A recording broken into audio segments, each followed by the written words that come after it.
قیامت قائم ہونے سے قبل کچھ نشانیاں ظاہر ہوں گی جو سرور کائنات نے بیان فرمائی ہیں۔ قیامت کب قائم ہوگی اس کا وقت تعین نہیں، لیکن فرمایا جب بھی آئے گی اچانک آئے گی۔ لیکن سرور کائنات نے اتنا بتا دیا کہ جمعۃ المبارک کا دن ہوگا، عاشوراء کا دن ہوگا، 10 محرم الحرام کی تاریخ ہوگی، اور شام کے میدان میں میدان محشر لگے گا۔ اسرافیل سور پھونکیں گے اور اس کی آواز سے تو خوف پیدا ہوگا، پھر خوف بڑھتا جائے گا، پھر آواز اتنی تیز ہو جائے گی، اتنی تیز ہو جائے گی کہ لوگوں کو یہ لگے گا کہ جیسے ہمارے کان پھٹ جائیں گے، اور اس کے بعد ہر چیز اڑنے لگے گی۔ اللہ رب العزت نے سورۃ الواقعہ میں پہاڑوں کی حالت کو بیان کیا ہے۔ جب سور پھونکا جائے گا، قیامت واقعہ ہوگی، تو فرمایا تم اس طرح ہو جاؤ گے جس طرح روزن سے آنے والی روشنی اور دھوپ میں جو باریک باریک ذرے ہوتے ہیں۔ کبھی آپ نے اندھیرے کمرے میں دیکھا ہو کسی جانب سے تھوڑی سی دھوپ اندر آتی ہے تو اس کے اندر سے چھوٹے چھوٹے ہمیں ذرات نظر آتے ہیں، تو رب کائنات کیا فرماتا ہے؟ فرمایا ہر چیز اس طرح ہوا کے اندر اڑنے لگے گی۔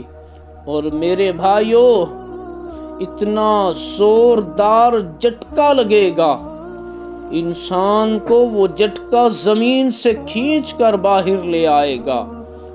جب وہ جھٹکا آئے گا تو جتنے بھی قبر میں گڑے مردے ہوں گے سب باہر نکل آئیں گے۔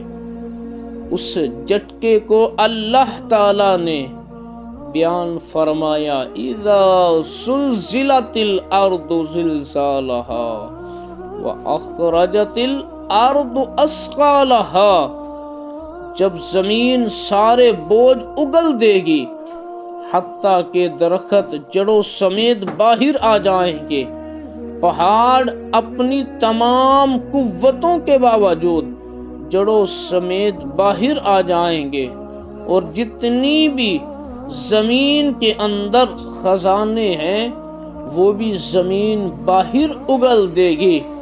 پھر اس کے بعد ٹوٹ پوٹ کا شکار ہوگا، پوری کائنات موت کی آغوش میں چلی جائے گی۔ یہ قیامت کا دن برحال قائم ہونا ہے۔ اور میرے بھائیو، جس وقت کافر سرور کائنات کی بارگاہ کے اندر آتے اور آ کے عرض کرتے جس قیامت سے ہمیں تم ڈراتے ہو وہ کب آئے گی، ان کے کہنے پہ فوراً قیامت تو نہیں آ سکتی تھی، لیکن رب کائنات نے فرمایا محبوب ان کو کہو تم بھی انتظار کرو، میں بھی انتظار کرتا ہوں۔ اللہ نے جس دن کا وعدہ دیا ہے وہ تم دیکھ لو گے۔ اور سورۃ الواقعہ میں رب کائنات نے ارشاد فرمایا، اذا وقعت الواقعہ لیس لوقعتها کاذبہ، جس دن وہ قائم ہوگی تو پھر کوئی انکار نہیں کرے گا۔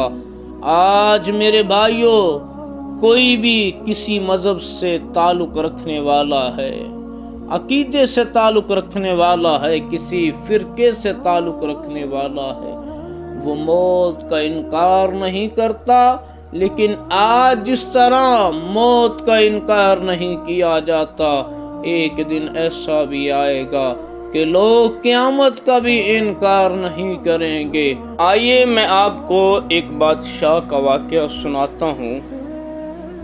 وہ سکندر اعظم تھا کہ جس نے ساری دنیا کو فتح کیا، بڑے بڑے جو بادشاہ تھے اس کے آگے کانپتے تھے، اس سے ڈرتے تھے، نوجوان اس کے سامنے سر جھکا کے کھڑے ہوتے تھے، بولنے والے کی گردن اڑا دی جاتی تھی، اس کے اشارے پر سارے شہر کو آگ کے طوفان میں جلا دیا جاتا تھا، اس کی ایک آواز پر ہیرے، موتی، سونا، چاندی اس کے قدموں میں لا کر ڈھیر کر دیے جاتے تھے، اس کی بادشاہی میں کوئی دم نہ مار سکتا تھا، بس اس کی حکومت تھی، اس کا حکم چلتا تھا، مگر وہ یہ بھول گیا کہ ہر حاکم کے اوپر بھی ایک حاکم ہوتا ہے۔ دنیا کو فتح کرنے والا شکست بھی کھا سکتا ہے، تکبر سے اکڑ کر چلنے والا محتاج بھی ہو سکتا ہے۔ آخر وہ بیمار ہو گیا، ارسطو جیسے حکیم نے علاج کیا، مگر جو مرض تھا وہ بڑھتا گیا۔ آج اس سکندر اعظم کے سر پہ حضرت ملک الموت کھڑے مسکرا رہے تھے۔ آج اسے معلوم ہوا کہ دنیا کو فتح کرنے والا موت سے شکست کھانے والا ہے، موت نے بے بس کر دینا ہے۔ اب اس دنیا فانی سے کوچ کا سامان ہونے والا ہے، ہیرے، جوہرات، سونا، چاندی، بلکہ ساری بادشاہی دے کر بھی موت سے بچنا مشکل ہے۔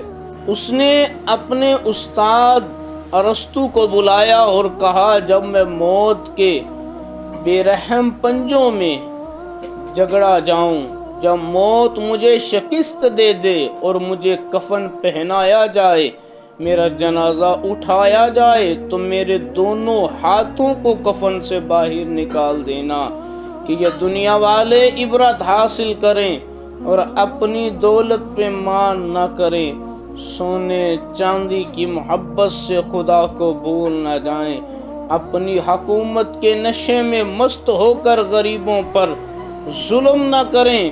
وہ یہ جان لیں، اجڑ گیا وہ باغ جس کے لاکھ مالی تھے، اجڑ گیا وہ باغ جس کے لاکھ مالی تھے، سکندر جب گیا دنیا سے دونوں ہاتھ خالی تھے۔